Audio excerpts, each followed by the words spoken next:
Boris Johnson walked out during Theresa May's speech to the government on England's coronavirus lockdown on Wednesday. Boris Johnson stunned the House of Commons on Wednesday as he left the room as Theresa May delivered her speech to the House on the impending lockdown. Mrs. May claimed she did not envy the government and the difficult decision they have had to make during the coronavirus pandemic. As Mr. Johnson got up to leave the House, Mrs. May paused and raised her hands in indifference and continued with her speech. Murmurs could be heard from the shocked MPs before quietening so the former Prime Minister could speak on the current strategy being used by the government to deal with coronavirus. Mrs. May defended the government's use of the local lockdown strategy and insisted while the use of some data has been very useful in forming a COVID plan, she said some of the numbers had been used in a way that is unhelpful to the Parliament and the public.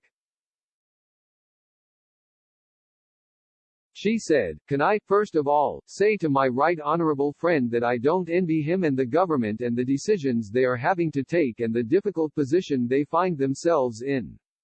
This pandemic has challenged governments across the world and ministers have been under relentless pressure in dealing with this issue.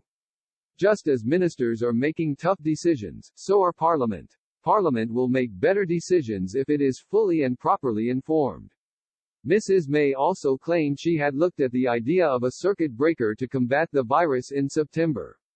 She argued that the circuit breaker strategy may have needed to be repeated over and over again and would not just last 2 weeks. She said, "I looked at the SAGE paper of September 21 and what was absolutely clear was that this was not a 2 to 3 week circuit breaker, full stop, end of story. It would have had to be repeated, possibly again and again and again.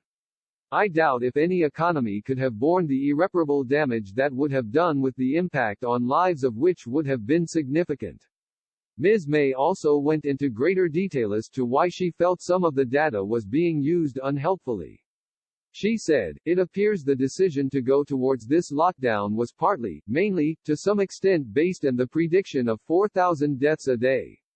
Yet, if you look at the trajectory showing in that graph that went to 4,000 deaths a day, we would have reached 1,000 deaths a day by the end of October. The average in the last week of October was 259, by my calculations.